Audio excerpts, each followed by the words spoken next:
Hey guys, Alex here, back again with another Chikara review. I'm actually doing two tonight.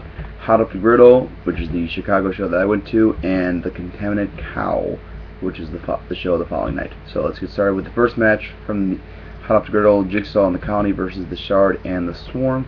This was a really fun way to start the show. Good brawl, like to start just selling the storyline between the two factions and how heated the rivalry is. Storyline just really is good in this feud, in this match. I love the intensity, like from Soldier, and especially like he has really shined in this feud, I think. And really like the ending, and I just love the fact that like Soldier is just really being pushed by Chikara right now, because I think he's been very underrated for a while.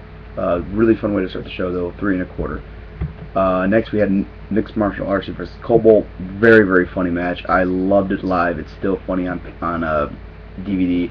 A lot of comedy stuff here. A lot of just really entertaining stuff, especially like when he knocks out Kobald and starts celebrating and doesn't know how to pin him. It's just really funny, and I really enjoyed this match. Kind of hard to rate, but I'll give it 2.5 just because it was pretty short, but like it had its purpose. Next we had the Throwbacks versus the Batiri. Fun match here. Nice little story of Mr. Touchdown being very egotistical and trying to do it by himself and not wanting to have Dasher help him. I really like that, and I thought that the kind of like the slow build of him being a heel is really good, and just fun tag match. Nothing really stand out, but just good. Then we had Tianlong versus 17. Tianlong was a student of Chikara Wrestle Factory that was debuting.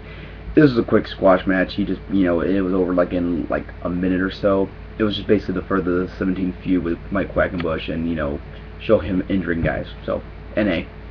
Then we had the Young Bucks versus Darin, Corbin, and Eric Cannon. This is a really fun tag match as well. Very surprised at how agile Eric Cannon is. I don't think he gets enough credit for being as agile as he is.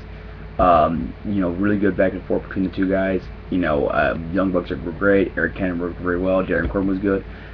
I really loved the finish. I thought it was a very good finish, and just another really enjoyable tag team match. 3 1/4. Then we had 3.0 in the Spectral Envoy versus Donst, Jakob, Hammermeier, and the Bravados. A lot of storyline stuff here, especially like with Hollow Wicked getting taken out during intermission, and so it was basically a 3-on-4 match for the most part. Fun tag team match here. This is mainly just used for storyline development, like with the Hollow Wicked Donst thing, Ultra Mantis and Delirious, and starting a 3.0 Bravados storyline here too. So I think a lot, like especially at the end, like the crowd like just kind of like wasn't really sure how to react. I remember being there live, just kind of like, well, okay, it was just kind of like too much at once, but still a good match though, and I think it came off a little bit better on pay-per-view or DVD. Then we had the Grand Championship match between Eddie Kingston and Kevin Steen. Still very hard hitting match. Really good stuff. Like just a lot of brawling on the outside and inside the ring. Really like the story of like Kevin Steen just not caring and willing to get disqualified just to more or less just piss off Eddie Kingston more and just kind of stick it to him more. And I thought it really worked in the case with him. And pretty short match though, not that much, but it really helped build this feud along. And they're actually going to have a rematch for the ROH title at Boiling Point in a few weeks, so I'm looking forward to that. Should be a good match, but this I'll give it 3.5. A lot of fun to watch, but the non-finish kind of hurt, and I thought it was pretty short. Then we had the 3-on-1 handicap match between Gran, Akuma, and F.I.S.T. Decent matchup, kind of boring, just kind of F.I.S.T working over Gran Akuma the whole time. Fit the storyline like where Arik was just dealing out traffic and kind of bossing the other members of F.I.S.T around, just trying to get beat Akuma. That's fine. I'll give it 2 stars though. Good, decent enough. Then we had the main event, El Generico versus Sara Del Rey. Really great match. Yeah, I think it was great live. Came off just as good on DVD. Loved how Generico didn't want to physically hit Sara Del Rey at first. Just wanted to wrestle her, and then like he just kind of like she kept slapping him, so he just snapped and started chopping her back. That was really cool. Last 5 minutes of this match were great. A lot of good near falls, and the crowd was super hot for this match. I remember live we were there marking out a lot. So really great match and came up just as good on DVD. 4 stars. Definitely the match of the night, and actually for a while I thought it was the Chikara match of the year. Definitely this show alone is worth picking up, I think. Definitely one of the best matches or best shows Chikara had so far this year. I give it 8 out of 10. Then we had the Contaminated Cowl. This was the show that took place the following night. This show wasn't as good, especially the one thing that I heard it really was the venue, which was like a movie theater, and so like the crowd was just on one side, and like I really hated that. I really hated this venue, so that's one thing that really bugged me. We had first match. We had the Throwbacks versus Arik and Darin Corbin.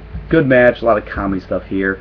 One I really liked was Arik Cannon saying that Mr. Touchdown was pulling on Darin Corbin's tights, like, I want to instant replay, and like they did like the whole rewind thing, and I thought that was really funny.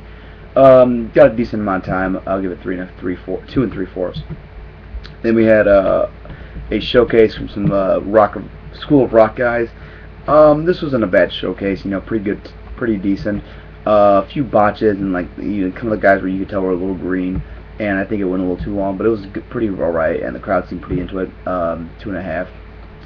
Then we had a 4-way elimination tag team match between the Spectral, Envoy, Donst, and Jakob Hammermeier versus the Batiri and versus the Young Bucks. Good matchup, few good spots here. A lot of progression with the story, like where Donst and Hollow Wicked again.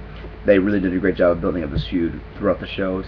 A little sloppy especially when the Young Bucks and Donst were going at, or Donst and Jakob Hammermeier and the Young Bucks were going at it. Like, it was just a little sloppy. I think maybe that has something to do with Jakob and just how he's still a little bit green, I think. But and also, I didn't really like the matchup because it's like the last two teams were Donst and Jakob Hammermeier, a heel team, versus the Young Bucks, who were portraying as a heel team.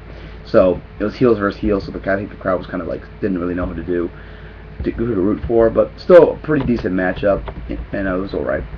Then we had Sara Del Rey versus Oberion. Decent matchup, basic match, more or less just to push the storyline of the Sara Del Rey versus the Batiri, and they had Darin save Sara at the end of the match. Good enough, nothing special. Colony versus Swarm. This was another storyline build match. I really liked how they worked this match. With just like the whole match, they were just brawling. There was no tags made. It was just fighting on the outside and fighting on the inside of the ring. Really, really cool. I liked how they were like ripping at the mask, and like the Colony were taking a more aggressive approach, especially Soldier. Like, he tore at Combatant's mask a lot and actually got some ripped away, so that was pretty cool. And just, again, more building up the storyline. These two trios had a lot of matches in building up this feud, and I think they still are, too. But this match led into 17 versus Eddie Kingston. Short match, mainly just 17 working over Eddie's knees. Pretty quick finish, and just came out of nowhere. Kind of, the match, nothing really, no real purpose, I thought. I guess it was just setting up Eddie Kingston, like defending Chikara, I guess, but still. Then we had Icarus versus Jigsaw. This was a really good back and forth match between the two guys. They did work pretty well together. Only problem was there was really no purpose to this match. It was just kind of put on the card just to have it on the card, because Icarus is involved with the Gran Akuma thing, and Jigsaw wasn't really doing much. But after this match, he announced his intention to go after the Grand Championship at the Anniversario shows, so maybe it was just to give him a win, to build him up for that, I don't know, but just 3 stars though, still a pretty good match. And then the main event for the Campeonatos de Parejas between 3.0 and the F.I.S.T, Chuck Taylor and Johnny Gargano. This was actually kind of a first time these two teams would meet, because Johnny Gargano wasn't there for the match in Canada where F.I.S.T lost the title, so this is kind of cool. Good tag team match. I think the middle of the match in the Heat segment really kind of dragged on a little too long. They really worked over Shane Matthews for a long time, and but all right. Good tease at the end, like kind of teasing that 3.0 was going to retain, and then having F.I.S.T end up winning the match and winning back the titles. A lot of people have been talking about like how they kind of gave 3.0 just a short reign. I agree, it was kind of sucky, but I think a lot of things had to do with it. Was one, they were in a new market and they wanted to give 3.0 the big win in their hometown. 2, they weren't sure about Johnny Gargano coming back, and they didn't want to risk having their tag team shadows on a guy who's out injured. And I understand that, but it does kind of suck that 3.0 didn't have a better title run. But what are you gonna do? This match definitely probably one of the I don't want to say worst, but not as good Chikara shows this year. Really, just mainly for build up the feuds and the storylines, and leading up to the Anniversario and the pay-per-view. But still, all right. This one I probably would skip unless you're really a die-hard Chikara guy. But I'll give this one 6.5 out of 10. Alright, that's it for now, guys. Take care. Bye.